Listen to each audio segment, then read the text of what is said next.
નમસ્કાર ખેડૂત મિત્રો, આજના કૃષિ કાર્યક્રમમાં તમારું હાર્દિક સ્વાગત છે। ખેડૂત મિત્રો, આજના કૃષિ કાર્યક્રમમાં આપણે વર્ષની જેમ આ વર્ષે પણ વાવણીના વરસાદની સચોટ અને પદ્ધતિસરની આગાહી કરવાની છે।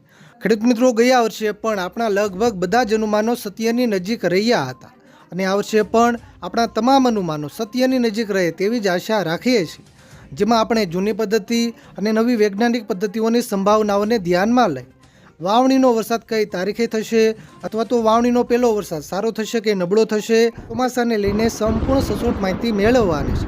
સાથે બંગાળની ખાડીમાં બની રહેલા ભયંકર વાવાઝોડાની પણ વાત કરીશું કે તેની અસર આપણા ગુજરાતમાં શું થશે। વિડીયો શરૂ કરતા પહેલાં ખાસ આ વિડીયોને લાઈક કરવાનું ભૂલતા નહીં। આવી જ રીતે આપણા ખેડૂતોના હિત માટેના કોઈ પણ ઉપયોગી સમાચાર સૌથી પહેલાં જોવા માટે આપણી આ ચેનલને ખાસ સબસ્ક્રાઇબ કરવાનું પણ ભૂલતા નહીં। તો મિત્રો, સૌપ્રથમ તો તમને આપણી જૂની પદ્ધતિ વિશે માહિતી આપું અને ત્યારબાદ નવી વૈજ્ઞાનિક પદ્ધતિ વિશે માહિતી આપીશ અને આ બંને પદ્ધતિઓને ઊંડાણપૂર્વક સમજ્યા બાદ વાવણીના વરસાદની સાચી તારીખો ઉપર નજર નાખીશ। તો મિત્રો, જૂની પદ્ધતિના આધારે આ વર્ષે વરસાદનું પહેલું નક્ષત્ર, મિત્રો આ નક્ષત્રનું નામ છે મૃગશીર્ષ નક્ષત્ર। આ નક્ષત્રમાં છૂટાછવાયા વરસાદી ઝાપટા, વાદળછાયું વાતાવરણ અને ગરમીનું પ્રમાણ ખૂબ જ વધારે જોવા મળતું હોય છે, એટલે આ નક્ષત્રમાં વાવણીનો વરસાદ થાય તેવી શક્યતા ખૂબ જ ઓછી છે। પરંતુ મિત્રો, વાવણી લાયક વરસાદ સારામાં સારો થાય એવું બીજું નક્ષત્ર એટલે કે આદ્રા નક્ષત્ર। આદ્રા નક્ષત્ર 22 જૂનને વાર ગુરુવારના દિવસે મિત્રો બેસવાનું છે। આદ્રા નક્ષત્રનું વાહન આ વર્ષે ઘેટું છે, જેથી બીજા નક્ષત્રમાં આપણે વાવણી લાયક સારામાં સારા વરસાદની અપેક્ષા રાખી શકીએ। અને હવે મિત્રો, વૈજ્ઞાનિક પદ્ધતિના પેરામીટરો વાવણીના વરસાદને લઈને શું ફોરકાસ્ટ બતાવી રહ્યા છે તેની વાત કરીએ।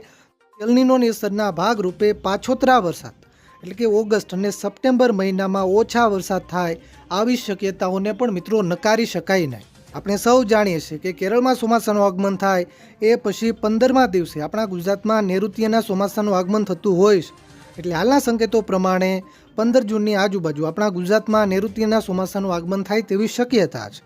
17 થી 22 જૂનમાં સૌરાષ્ટ્ર અને દક્ષિણ ગુજરાતના વિસ્તારોમાં વાવણી લાયક વરસાદ પડી શકે અને 22 જૂનથી 30 જૂનની વચ્ચે ગુજરાતભરના મોટાભાગના વિસ્તારોમાં વાવણી લાયક વરસાદ પડે તેવી શક્યતા છે। અને મિત્રો, વાવાઝોડાની વાત કરીએ તો બંગાળની ખાડીમાં મોસા નામનું વાવાઝોડું તૈયાર થઈ રહ્યું છે। વાવાઝોડાનો જે ટ્રેક રહેવાનો છે, રસ્તો રહેવાનો છે, એ પૂર્વના ભાગોમાં રહી શકે।